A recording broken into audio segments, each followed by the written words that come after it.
একদিন এক কাক গরমের দুপুরে তৃষ্ণার্ত হয়ে জলের জন্য এদিক ওদিক ঘুরছিল। হঠাৎ সে দেখতে পেলে গাছের নিচে একটা জলের কলসি পড়ে আছে। জলের কলসি দেখে কাক কলসির মুখে এসে বসলো। কলসির মুখে তার ঠোঁট ঢুকিয়ে দেখলো জল আছে একেবারে তলায়।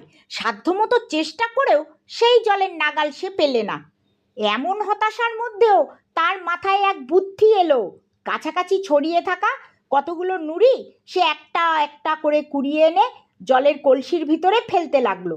এক সময় সেই কলসির জল উঠে এলো কলসির মুখের কাছে। তখন কাকের আনন্দ আর ধরে না। সে তার বুদ্ধি খাটিয়ে কলসির তলার জল উপরে উঠিয়ে আনতে পেরেছে। এখন তার ঠোঁটের নাগালের মধ্যেই জল। এরপর কাকটা মহা তৃপ্তিতে জল পান করে তার তৃষ্ণা মেটালো। তারপর ডানা মেলে উড়ে গেল।